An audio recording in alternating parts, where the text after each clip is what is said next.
जम्मू कश्मीर में जो आतंकी हमला हुआ उसमें छत्तीसगढ़ के व्यापारी दिनेश मेमारियन की भी जो है मौत हो गई थी। उनकी फैमिली हमारे साथ है, उनके लड़के शौर्य मेमारियन, उनकी जो है वो पत्नी हमारे साथ है। हम सीधा उनसे बात करते हैं। कब आप लोग जम्मू कश्मीर के लिए रायपुर से निकले थे? हम लोग 18 की सुबह निकले थे। 18 से 16 का हमारा था। 10-12 साल से मेरे पति की इच्छा थी वैष्णो देवी के दर्शन करने की, और कुछ वहाँ बापू की कथा होने वाली थी, तो वो हमारे परिचितों की थी। तो ऐसा लगा कि इतने साल से रुका हुआ है तो भगवान की कृपा से दोनों काम हो जाएगा। तो हम 18 को निकले बाय फ्लाइट, हम पहुँचे। फिर हम 19 को हम लोग 19 को हमने वैष्णो देवी किया। हमारा भगवान की दया से वैष्णो देवी में सारे दर्शन अच्छे से हुए। वैष्णो देवी के, भैरव बाबा के नीचे जो एक और मंदिर है वो भी हम किए, रात को स्टे किए। फिर नेक्स्ट डे हम निकले पहलगांव के लिए। लेकिन बोलते ना कहीं हमारे देवी पितर होते हैं, वहाँ पे आप लोगों ने सुना होगा कि लैंडस्लाइड हुआ था, 15 गाड़ियों का या कुछ हुआ था, तो हम फंस गए थे। तो हम एक जगह वहाँ पे क्या कोट, सनक कोट या कुछ था, वहाँ हम रुके, नाइट स्टे किए। अगले दिन फिर जो बड़ा रास्ता था जो बहुत घूम के जाता है, क्या पीर की गली, हमारे ड्राइवर साहब बहुत अच्छे थे, उन्होंने हमको हेल्प किया और पीर की गली से लेके गए। तो वहाँ भी वो रास्ता ब्लॉक हो गया, बर्फबारी होने से, बहुत स्नोफॉल या कुछ हुआ था। I exactly actually I am not in situation to recall, I am so sorry. तो हम फिर नेक्स्ट डे निकले, हमारी प्लानिंग थी हम, और 22 को शौर्य, 19th ये हुआ, 20th हम फिर से निकले, और 21st हम कहाँ थे शौर्य? 21st हम पहुंचे। मैं थोड़ा सा सेंसेस में नहीं, I am very sorry. 21st को हम पहलगांव पहुंचे 3-4 बजे, बट हम बहुत थक गए थे, तो उस दिन हम स्टे किए थे। 22 को हम निकले पहलगांव में सारे स्पॉट्स जो थे उसका सर्वे के लिए, एंड जो मिनी स्विट्जरलैंड कहते हैं वो हमारा लास्ट स्पॉट था। उसको करके हम 1 बजे वहां से गुलमार्ग के लिए निकलने वाले थे। But as we have a very hard luck, bad luck, whatever, हम 1 घंटा लेट हो गए। करते करते 2 बज गया था हमें। मेरे बच्चे कुछ कर रहे थे, मैंने और मेरे हस्बैंड ने जिस घड़ी देखा ही कि 2 बज गया है, लेट हो गया, हमें निकलना चाहिए। But my daughter was doing zip lining, तो करने गई थी, नहीं कर पाई। जो भी थे ये लेके गए थे, तो काफी दूरी पे था वो, तो शौर्य दूर थे। लक्षिता जिप लाइन के एज पे थी जहाँ पे बंजी जंपिंग हो रही थी, तो वो बंजी जंपिंग करना चाहती थी। And with that very date time मुझे वॉशरूम जाने की इच्छा हुई, तो मेरे हस्बैंड डॉटर हम वॉशरूम की तरफ बढ़े। तो मैंने कहा 2 बज गया, दिनेश लेट हो रहा है, आप लक्षिता को बंजी जंपिंग करा दीजिए, मैं वॉशरूम जाके आती हूँ। सर मैं वॉशरूम, मेरा जाना हुआ, मेरे हस्बैंड ने बोला मोबाइल रख लो, बैग रखो। मैंने कहा वॉशरूम इतनी छोटी सी है, मैं नहीं जा पाऊंगी, मैं आती, उसमें नेटवर्क भी नहीं है।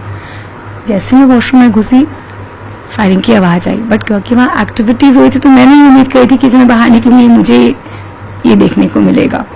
2 या 3 फायरिंग सुनी मैंने, बट मैं नॉर्मली यार मैं जब बाहर निकली तो मुझे जो साथ में टूरिस्ट उन्होंने बताया कि टेररिस्ट का अटैक हो गया।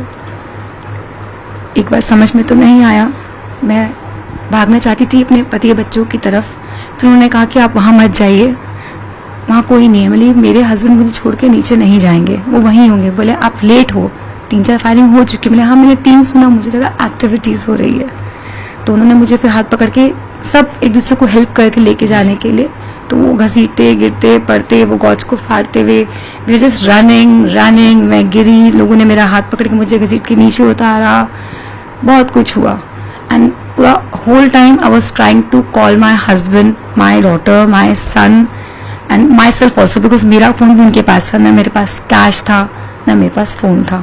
But I was lucky enough कि मुझे कोई मिले। उनके फोन में नेटवर्क था। मुझे मेरे बेटे का नंबर कैसे याद आया मुझे नहीं पता। मैंने इसको कॉल किया, बहुत देर लगाने के बाद शायद इनको कॉल लगा, तो इन्होंने कहा मम्मी मैं तो नीचे आ गया हूँ। तो आई वाज लाइक शॉक कि ये नीचे है, तो फिर शॉट दिनेश कहाँ है? आई was like shouting that time also. हम वहाँ थे, but I was shouting on my son कि शॉट तुम पापा साथ क्यों नहीं हो? तो देखिए मम्मी, मेरे बगल से फायरिंग हुई है, मेरे शर्ट पे ब्लड का स्टेन था। एक घोड़े वाले भैया थे, वो मुझे नीचे लेकर आए। तो सॉर्टेड, मेरा बच्चा मुझे मिल गया एटलीस्ट। तो मम्मी आप नीचे आओ, फिर हम बात करते हैं। फिर किसी तरह से जो जिनका फोन था ट्रैक करते करते जिनकी हेल्प ली, हम नीचे पहुंचे। उसके बाद फिर शौर ने मुझे ड्राइवर भैया को हैंड ओवर किया। जो हमारे ड्राइवर थे, मैं उनका नाम ज़रूर लेना चाहूँगी, सोहेब भाई। वो मुझे लगता है कि अगर कुछ बुराई होती है, कुछ घटना होती है, तो भगवान हमारे लिए एक बंदा भेजता है।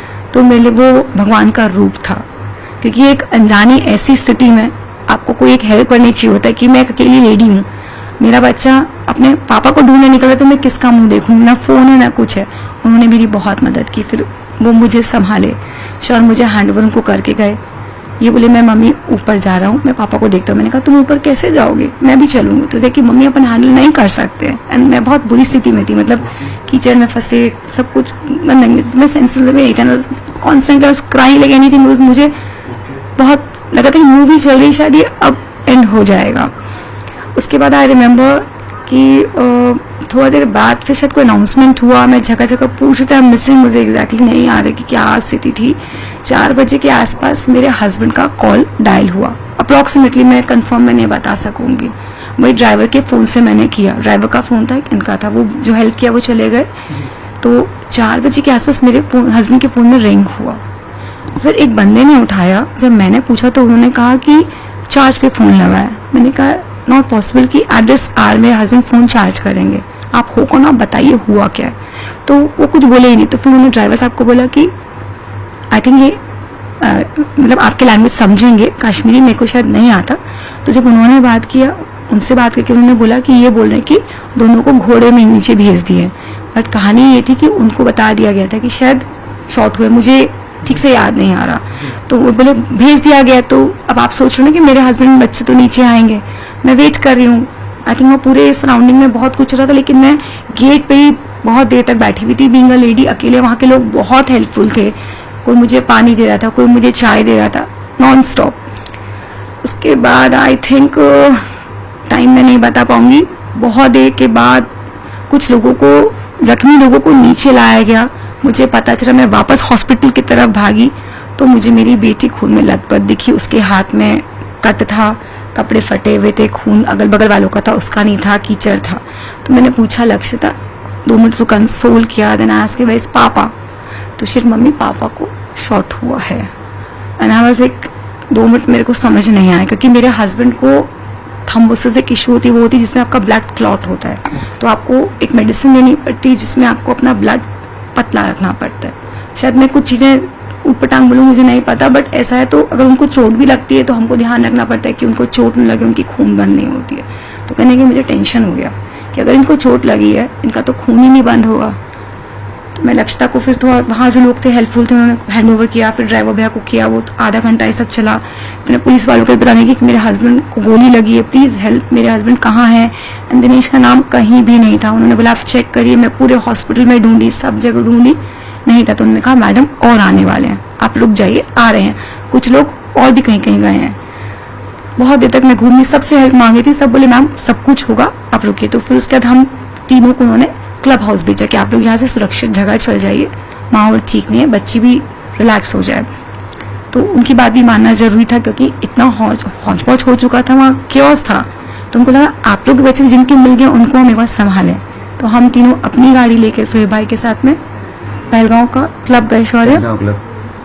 देन क्लब में थोड़ा देर बैठने के बाद नहीं मन माना कि नहीं, मैं यहाँ नहीं बैठ के रह सकती हूँ, मैं चाहती हूँ कि मैं वहाँ देखूँ कि हो क्या रहा है, शायद मैं मिस कर जाऊँ, क्योंकि कोई दिनेश को नहीं जानते। दिनेश कहाँ मुझे ढूंढेंगे, बस फोन नहीं है, दिनेश कैसे करेंगे। तो मैंने शौर को बोला हम चलते हैं। तो हम वहाँ स्पॉट पे गए। तो उन्होंने कहा मैडम आप कार पार्किंग में लगा के आप वेट कर सकते हो। उसके बाद क्या हुआ, मिसिंग, मेरा दिमाग ब्लैंक हो रहा। शौर्य से बात करते हैं, शौर्य बताएंगे वहाँ की कहानी। उसके बाद कार में मैंने पार्किंग में मम्मी और बहन को बैठाया शोएब भाई के पास पे। फिर मैं बाहर गया तो बातें चल रही थी कि कुछ लोगों को कहा जा रहा था कि अनंतनाग के जीएमसी हॉस्पिटल लेके जा रहे शायद तक, और कुछ लोगों को डायरेक्ट चॉपर से श्रीनगर ले जाया जा रहे। तो उसी में हम नीचे ही थे, वहाँ पे एक ऑफिसर थे, उनके पास में वो लिस्ट आते जा रही थी। तो उसमें हम चेक कर रहे थे बार बार नाम आ रहा है कि नहीं आ रहा है, आ रहा है कि नहीं आ रहा है।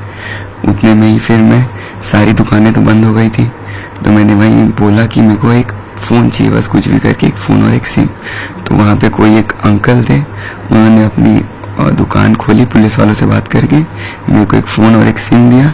तो मैंने बोले कि मम्मी को दिया और उनका नंबर घर वालों को दिया, ताकि मम्मी घर वालों से बात कर पाए। उतने हम वहीं पे घूम रहे थे बार बार थोड़े बड़े कॉल्स आ रहे इधर उधर से कि क्या हुआ है कैसा है। कॉल्स हमारे पास घूमते- बहुत आए, नया नंबर था, आइडेंटिफिकेशन के लिए हम ही दे रहे थे, but we are really blessed कि छत्तीसगढ़ से हो, श्रीनगर से हो, पहलगांव से हो, सब जगह से हमारे रिलेटिव्स भी वहाँ थे। ये सब होने के बाद मैंने जब दिलक्षणा ने बताया तो मैंने 2 कॉल किया, आई थिंक एक अपनी मॉम को किया क्योंकि नंबर मेरे पास नहीं था, और एक कॉल किया था मैंने अपने जेठ जी को बताने के लिए कि भैया दिनेश का ऐसा ऐसा हुआ है। तो मम्मी को कॉल करते मेरी जो फैमिली जिनका बापू की कथा होती वो मुझे हेल्प किए, सब गाइडलाइन सेट किए, मेरे लिए सब कुछ किया उन्होंने। तो वहाँ की सिस्टम ने सबने बहुत सपोर्ट किया, बहुत फोन बजा, सबने बहुत किया बोलूंगी मैं, बट फिर भी ये सपोर्ट तब तक सक्सेस नहीं जब तक मुझे मेरा हस्बैंड नहीं मिल जाता। हम ढूंढ ही रहे थे, my son was also like whole time वो चौक पे खड़े थे, मैं भी एक लेडी थी बट मैं खड़ी थी क्योंकि मेरा मन नहीं मान रहा था भैया। एक होटल वाले वहाँ पे थे, my daughter was hungry, she was not feeling well, वहाँ उसको बैठा के उन्होंने चाय पिलाया या खिलाया। तो वहीं पे ना बहुत सारे एक गाड़ी आई पुलिस वालों की, किनके वेश में थी मुझे नहीं याद आ रहा, तो मैंने उनको पूछा कि भैया आप लोग ऊपर से आए हैं, दिनेश मेरे हस्बैंड का नाम है, तो बोले हमको नहीं पता, तो बोले हम नहीं बता सकते। उससे पहले भी कई लोगों ने बोला, तो हमने डिस्क्रिप्शन दिया था, उससे पहले हमारे पास एक कॉल भी आया था, कॉल भी आए थे डिस्क्रिप्शन के लिए, हम फोटो सेंड की थी हमने। फिर ऊपर से ब्लैक ड्रेस में कमांडोज वगैरह नीचे आने लगे, पुलिस वाले आने लगे, उनकी गाड़ियां वगैरह सवारी थी साइड से। तो हम पूछे तो बोले हम पे कोई इन्फॉर्मेशन नहीं, हम नहीं दे सकते, आपको जो है अंदर पता चलेगा। तो हम वहीं पे रुके थे। लाइक थोड़ा सा लकी, लेकिन ये लास्ट है, सब नीचे आ गए। बोला तो मैंने मेरे हस्बैंड का डिस्क्रिप्शन ये है, तो पता नहीं बोलते 6 सेंस शायद वर्क करता, तो मुझे लगा उनके जेस्चर से लगा कि शायद वो डिस्क्रिप्शन समझ रहे हैं, या वो बता रहे हैं कि अगर आपको दिनेश अग्रवाल का नाम कहीं नहीं है तो that means I could sense कि कुछ मिसहैप हो चुका है हमारे साथ में। मेरे सन समझ गए थे कहने कि कुछ है, लेकिन बोलते ना आप हमेशा चाहते हो कि शायद आप कुछ पॉजिटिव हो। उसके बाद कितना देर में हमारे पास श्योर आई, अराउंड 7 बजे के बाद पे एक अननोन नंबर से ही कॉल आता है मेरे को कि आप एक बार अंदर आ जाइए। 7 to 8 के बीच पे थोड़ा टाइमिंग। तो मैं मम्मी को बोला आप कार में बैठो थोड़ी देर, मम्मी को कार में बैठा, मैं अंदर गया। तो अंदर पे बॉडीज आ रही थी, मैं साइड से गया, मैं फोन देखा है नंबर से मेरे को कॉल है, तो मेरे को वो थोड़ा सा पीछे घुमा के अंदर लेके गए। फिर उनके कुछ लैंग्वेज में बात की, मेरे को नहीं समझा। फिर मेरे को टर्न कराए तो मेरे को सामने पापा का पैर दिखा, पापा का मोजे से मैंने पहचाना, बोले पापा हैं, क्योंकि पापा का एक ही शौक से मेरे को पता है। तो वहां से पहचाना, मैं गया पापा के पास, 2 मिनट पैर के पास खड़ा था, फिर खड़ा रहा वहाँ पे 5 मिनट तक। उसके बाद में मैंने ऐसा फेस देखा पापा का, वाइट शीट हटाई। थोड़ी देर बाद फिर मम्मी को कॉल किया, मम्मी को बोला बस आप एक बार अंदर आ जाओ, कुछ नहीं पता लगा, बस एक बार अंदर आ जाइए आप। तो मम्मी तब अंदर आई, वहीं से मम्मी के हाथ में आंसू आ गया था, वहीं से मैं समझ गया। धीरे से अंदर लाया, फिर मम्मी को दिखाया कि यहाँ पे पापा थे। जब गोली चली तो आपके भी शर्ट में कुछ छींटे आए थे, वो क्या वाकया था थोड़ा बताएंगे? वहाँ पे ऐसा जब कैसा हम माहौल था? ऊपर आए ना, तो एंट्रेंस के पास में जिपलाइन की एंडिंग है और वो दूर पे जिपलाइन का स्टार्टिंग है। तो मेरी बहन बोली मेरे को जिपलाइन करनी है, तो मैं उसको जिपलाइन के लिए लेके गया। उसको ऊपर करें हम जिपलाइन के लिए, पर उसको डर लगा हाइट से, तो बोली भैया मैं नहीं कर पाऊंगी, वो सामने मेरे को ट्रैम्पोलिन करना है। तो मैं उसको नीचे लाया, मैं बोला यहाँ से सामने सीधा पापा है, पापा के पास जा तू, मैं साइड में काउंटर्स देखते हुए आता हूँ, फिर अपन कुछ यहाँ से खा के निकल लेंगे नीचे। तो वो वहां गए, मैं यहाँ पे काउंटर्स के पास खड़े होकर ऐसे देख रहा था, देखते देखते मैं आगे चला। तो मेरे पीछे इस साइड में कोई अंकल थे, वो अंकल को शॉट हुआ क्योंकि वो एक आध बार आवाज पहले आई। अच्छा तो मैं समझा नहीं कुछ, मेरे को क्या पता जी कि फायरिंग हो रही। आवाज आई, मेरे को नहीं पता फायरिंग, क्योंकि फायरिंग होती बदर मच थी, हाँ। वो नॉर्मल था। तो उनको शॉट हुआ, तो मेरे यहाँ पे ब्लड के छींटे आए। तो मैं पूछा तो रेड था, मैं देखा यहाँ पे अंकल थे। तो मेरे को सामने से किसी ने धक्का दिया, तो मैं पीछे गया, टेबल्स के नीचे लेटा, और भी पब्लिक थी। तो पर टेबल्स में उनकी प्लास्टिक, तो बुलेट से ना टेबल ही हिल रही थी पूरी। तो हम रेंगते वो साइड का गेट है, गेट पे गया, गेट पे हॉर्सेस वगैरह वहाँ पे पार्क होते। तो वहाँ पे मेरे हॉर्स वाले ने मेरे को देख लिया, मैं वहां से कॉल लगा रहा, मैं अंदर नहीं जा पा रहा क्योंकि सामने से फायरिंग हो रही है। फिर शायद तक वो लोग वहां पे भी आ गए थे हॉर्सेस के पास पे, हॉर्सेस को भी किल किया। तो मेरे घोड़े वाले ने मेरा हाथ पकड़ा और मेरे को दौड़ाते हुए नीचे लेके आ गया। तो मैं नीचे आके रुका था, वहीं जहाँ से नीचे उतरते हैं वहीं पे मैं बैठा हुआ था कि जहाँ सवारी देख रहा हूँ कॉल पे कॉल लगा रहा, ऊपर नेटवर्क इशू है, नीचे है कॉल लग ही नहीं रहा किसी का, एक भी कॉल नहीं। तो थोड़ी देर मम्मी आई, फिर और कॉल पे कॉल, फिर थोड़ी देर बाद ऐसे बहन का कॉल आता है मेरे को रोते रोते कि भैया मेरे हाथ पे कट लगा है, पापा को गोली लगी है। क्या बताया उन्होंने, कहाँ पे गोली लगी? वो कुछ नहीं, रो रही थी किसी कॉल, फिर किसी अंकल ने कॉल लिया, बोले अभी हम नीचे ही आ रहे हैं, आप रेस्क्यू वालों के पास में रहिए। तो एक साइड में वो आर्मी वाला था, वहां से मैं ये हॉस्पिटल के पास पे गए, तो वहां पे बहन मिली। बहन ने बताया कि बहन और पापा साथ पे थे, बहन पापा का हाथ पकड़ के खड़ी थी ट्रैम्पोलिन के सामने में। कोई एक बंदा आया गन लेके भागते भागते सामने में, उसने पापा को बोला कलमा पढ़ने को। पहले क्या बोला आतंकी ने गोली मारने से पहले? आए बोले कलमा पढ़िए। अच्छा, फादर को बोला? फादर को बोला, तो नहीं पता पापा को, जी बिल्कुल। तो पापा ने अपना चश्मा और कैप निकाली, ओके। उतने में शॉट कर दिया। तो पहले गोली चलाने से पहले उन्होंने पूछा कि कलमा पढ़िए, उसके बाद फायर किया। उसके बाद फायर किया, पापा को शॉट किया, पापा गिरे। बहन थी बाजू में, कोई अंकल जी थे, उन्होंने बहन को ऐसा पकड़ा पीछे में, तो वो अंकल जी को भी उन्होंने बोला कलमा पढ़िए। अच्छा, जो आपकी बहन है उनको अंकल ने पकड़ा? पापा थे पीछे में, कोई अंकल जी थे, जी। तो पापा को शॉट, तो अंकल ने बहन को पकड़ लिया, बहन डर गई बोली, ठीक। तो वो अंकल जी को बोला कलमा पढ़िए। अच्छा, उनसे भी सेम सवाल किया? सवाल हुए, जी। तो उनको भी नहीं पता था, तो उनको सर में शॉट किया गया सीधा। ओके, मतलब सबसे फायर करने से पहले वो कलमा पढ़ने की बात कह रहे थे। कोई तीसरा बंदा भी था पीछे पे, अच्छा उनको बोला गया कलमा पढ़िए, उन्होंने पढ़ दी, अच्छा उनको बोला आप जाइए। अच्छा, तो जिन्होंने कलमा पढ़ दिया उन्हें छोड़ दिया? दिया गया, और बच्चों को और लेडीज को नहीं कर रहे थे क्योंकि बहन थी। एक बात ये है, जिन्होंने कलमा पढ़ा उन्होंने हमारे बच्चों को बचाया, वही हमारी बेटी को और वो ग्रुप को बचा के लेकर आए। जी। जिन्होंने कलमा पढ़ा उन्होंने ही बचाया, ये बहुत अच्छी बात है। मेरी बेटी को वो बचा के वही लाए, जी। और लक्ष्य को एक लाइन सिखाया भी, बेटा अगर पूछे तो आप ही बोल देना, दूसरा दिन मत आए कि आप घबराहट में भूल गए हो। जी जी। मेरी बेटी को उन्होंने एक लाइन भी सिखाया कि बेटा अगर वो मिले तो आप लाइन बोल। तो ये जब पूरा इंसिडेंट हुआ तो उसके बाद जब आप लोगों की बातचीत हो गई होगी आपस में, 3 लोग जो बैठ के बात किए होंगे, लक्षिता ने क्या बताया आपको, कैसे वो घटना हुई थी, वो कहाँ कहाँ बैठे थे? आप तो दूसरी जगह थे, आप भी दूसरी जगह पे थे। मैंने आपको जो बताया ना जी। कि कलमा वगैरह वाला, मैं तो नीचे था। जी, आप नहीं थे। उसने मेरे को जितना, उसकी भी आप कंडीशन समझ पा रहे, जी जी। तो उसने मेरे को जितना बताया मैंने आपको वो चीज बता दी है। उनके भी हाथ में थोड़ी चोट लगी है। वो जब उनको वो अंकल थे ना जिन्होंने कलमा पढ़ दी, वही उनको ला रहे थे, तो उस समय क्या गेट एंड में था, तो जितने भी लोग बच गए थे वो लोग फेंस को पार कर रहे थे, तो पार करते करते उनके हाथ पे कट आ गया। अच्छा, वो चोट है उनके हाथ, लक्कू के हाथ पे। तो इस घटना के बाद कितना सपोर्ट मिला वहाँ लोकल लेवल पे, या छत्तीसगढ़ सरकार से या भारत सरकार से? कि सपोर्ट मिला, तब मैं आज आपके सामने बैठी हूँ अपने दोनों बच्चों को लेकर। सपोर्ट तो मिला, देखिए सरकार वाली बात तो मैं क्या बताऊँ। देखिए मेरा फ़ोन, बैग, कैश सब मेरे हस्बैंड के पास था। जी। मैंने नया नंबर लिया, मेरे पास नंबर ही नहीं है, तो अगर मुझे सरकार मेरी कहीं मदद करने के लिए कॉल कर रही होगी तो वो मुझ तक पहुंच नहीं पा रही है। और कहीं कुछ है तो देखिए मैं अभी अनजान बैठी हूँ मेरे घर पे, मैं मेरे पति के गम में हूँ, अपना घर अपना बच्चा संभाल रही हूँ। तो क्यों नहीं करेगी हमारी सरकार, करेगी जरूर, क्यों नहीं करेगी। मुझे पूरी उम्मीद है कि शायद दिनेश को शहीदों का दर्जा दिया जाएगा, क्योंकि जिस तरीके से हमें श्रीनगर से विदा किया गया, शहीदों वाली सब कुछ इज्जत दी गई, आप लोग ने सब देखा ही है टीवी में, तो बस शहीदों का दर्जा मिल जाए, मेरे बच्चों का फ्यूचर सिक्योर हो जाए, यही तो है। करेगी सरकार हमारी, मुझे उम्मीद है। कल अंतिम संस्कार में मुख्यमंत्री भी शामिल हुए थे, एयरपोर्ट जब आया तब कई मंत्री भी थे वहाँ पे। सब आए, मैं अपने बिल्कुल भी होशो हवास में नहीं थी सर, लेकिन हाँ मुझे बाद में पता चला कि सर आए, सब आए, सीएम सर का फोन आया, डिप्टी सीएम का फोन आया, कि पता नहीं, मुझे नहीं पता सर, फोन आ रहे थे।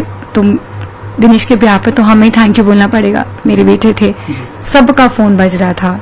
रमन सिंह जी भी आए थे, और हमारे जो हैं अभी प्रेजेंट सीएम, उनका भी आया था, डीएम सर भी आए थे, सबका फोन आया, सब आए भी, सब कुछ चल रहा है सर। देखिए कमी कहीं से कुछ भी नहीं आ रही है, कमी कहीं कुछ नहीं आ रही है। एक परिवार का मुखिया जो है वो आप लोगों ने खोया है और अभी बच्चों का जो है फ्यूचर बहुत आगे है। ये 19 साल के हैं, आपकी बेटी की बात करें तो वो 12-13 साल की हैं। तो इसके लेकर जो है वो कुछ उम्मीद आपको सरकार से और आपके बेहतर भविष्य के लिए? देखिए सर, इस बात का तो अभी हम उस स्टेट में ही नहीं है कि हम इस बात का कुछ सोचें। जी। अभी पापा की उसमें ही है हम कि अभी ये सब चीज़ें आ नहीं रही दिमाग में, हमको कुछ चल नहीं पा रहा है, कुछ समझ में नहीं आ पा रहा है कि हम फ्यूचर का सोचे कुछ भी। पर जो भी है इतना पता है कि सरकार ने हमको इतनी मदद की है पापा को वहाँ से लाने में, यहाँ तक कि मैं अभी भी सब आए हैं, तो हमको भरोसा है अपनी सरकार पे पूरी कि वो करेगी। एक रोड का नाम भी आपके फादर के नाम पे जो है वो करने की घोषणा मुख्यमंत्री ने की है। हाँ, मुख्यमंत्री जी ने कहा था कि एक रोड या चौक में से हाँ। एक फादर के नाम पे किया जाएगा, की थी। कुछ अदर स्टेट से भी जो गए थे वहाँ सिविलियंस, उनकी भी जो है वो हत्या की गई आतंकवादी द्वारा। वहाँ से भी मांग उठ रही है लगातार कि उनको भी शहीद का दर्जा दिया जाए, कुछ नौकरी दी जाए, कुछ मुआवजा दिया जाए। इसको लेकर आप? मैं नहीं बता पाऊंगी क्योंकि मैं तो अभी दुनिया से अनजान हूँ। मेरे घर के गली के बाहर ही क्या हो रहा है मुझे वो नहीं पता भैया, तो मैं दूसरे स्टेट्स का तो कैसे बता सकती हूँ। शहीदों का दर्जा तो बिना कहे अभी कुछ हद तक सरकार ने दे ही दिया।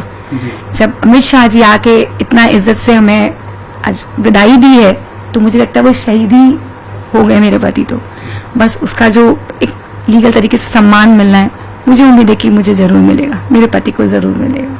उसमें मुझे नहीं लगता कि कहीं कुछ कमी रखी जाएगी। केंद्रीय गृह मंत्री अमित शाह से आप जब मुलाकात हुई, क्या बातचीत हुई, क्या उन्होंने कहा आपसे? उन्होंने बहुत शांति से हमें सुना। वो कहने नहीं आए थे, वो हमारे साथ आए थे कि हम कहीं हम सुने। जब एक बेटी दुखी होती है तो घर का मुखिया बोलता नहीं, वो सुनता है कि बच्ची तू बोल, क्या बोलना चाहती है। तो हम उसमें बहुत, मुझे कहना चाहिए कि गुस्से में भी थे, दुख में भी थे, हम बहुत कुछ पूछ रहे थे, उनको बता रहे थे और वो बहुत सुकून से सुन रहे थे। तो बोले सब कुछ किया जाएगा, वो सुन रहे थे हमें। वो आए हैं तो वो करने ही आए हैं, तो उसमें तो कोई दो राय नहीं है, क्योंकि हमने सबने अपनी बातें शेयर की और वो बहुत सुकून से शांति से सुने। सब करेंगे कुछ। इस हमले के बाद प्रधानमंत्री मोदी ने भी एक बड़ी बैठक ली और काफी कड़े फैसले लिए हैं पाकिस्तान के खिलाफ। पाकिस्तान के जितने वीजा थे उनको कैंसिल किया गया है। 48 घंटे के अंदर जो पाकिस्तान के लोग यहाँ पे हैं उन्हें जो है वो भारत छोड़कर जाने को कहा गया है। सिंधु जल संधि जो है वो उन्हें स्थगित की है। तो इतने बड़े बड़े फैसले लिए गए हैं और अब बोला जा रहा है कि एक करारा जवाब दिया जाएगा पाकिस्तान को, क्योंकि ये हमला बहुत बड़ा। देखिए, हमला बड़ा छोटा मुझे नहीं पता, मेरे घर का नुकसान बहुत बड़ा था। मेरा घर खत्म हो गया, मेरे हस्बैंड चले गए, I am a house wife. तो आई डोंट नो कि वो क्या चल रहा है दुनिया में, क्या जवाब देंगे मुझे नहीं पता सर। मेरा घर अभी बिखर गया है, मेरा बच्चा 19 साल का है, तो मुझे नहीं समझ में आ रहा कि अब आगे क्या होगा क्या नहीं होगा। तो ये सब बातें मुझे कुछ समझ में नहीं आई। आप जो पूछ रहे हो, मोदी जी ने स्टेटमेंट दिया होगा, वो हमेशा से ही देश के लिए अच्छा करते हैं, तो वो जो बोलेंगे सही बोलेंगे। देखिए सर, लेकिन आप मुझे इसमें मेरी राय मांगेंगे ना, मुझे घर की गली का नहीं पता, तो मैं नहीं बता सकूंगी इसके बारे में कुछ भी। शौर से बात करते हैं, जब आखिरी बार आपकी बात हुई आपके पापा से, क्या बातचीत हुई थी? कहीं जाने की, कहीं घूमने की, कि अब यहाँ घूमेंगे वहाँ घूमेंगे? जब ये इंसिडेंट हुआ उससे पहले जस्ट क्या बात हुई होगी आप दोनों की? उससे पहले हम जो अपन जहाँ पे थे, हम मिनी स्विट्जरलैंड बोलते हैं, हाँ। उस वहाँ आने से पहले एक दो जगह और रास्ते में आती है, मेरे को नाम बिल्कुल याद नहीं। तो वहीं से हम घूम के आए थे, नॉर्मली हंसी मजाक चल रहा था, मजाक कर रहे थे अच्छे से, बातें करते करते कि पापा बोल रहे थे लेट हो गई है, चलो घूम लो तुम, थोड़ा खा के निकलते हैं। हंसी मजाक ही चल रहा था और क्या चलेगा। उस दिन घर वालों की एनिवर्सरी थी, उसके लिए बातें चल रही थी, बस उसी में। देखिए ललित, ये हैं दिनेश मिरानिया के बेटे शौर्य, उनकी पत्नी, जो बोले कि उस दिन जो है वो काफी खुशनुमा माहौल था और जो है एनिवर्सरी की बातें हो रही थी और उसी दरमियान जो है ये आतंकी हमला हुआ और उन्होंने जो है वो अपने पिता को खो दिया, एक पति को खो दिया। तो एक बड़ी दुखद घटना थी ये जम्मू कश्मीर में, जब आतंकवादियों ने हमला किया और करीब 27 पर्यटकों को जो है वो मार दिया। उनकी पत्नी का कहना है कि उनका काफी बड़ा नुकसान हुआ है। इसके साथ ही उन्होंने केंद्र सरकार, राज्य सरकार का भी जो सहयोग उन्होंने किया है उसका जो है वो धन्यवाद जताया। जी ललित।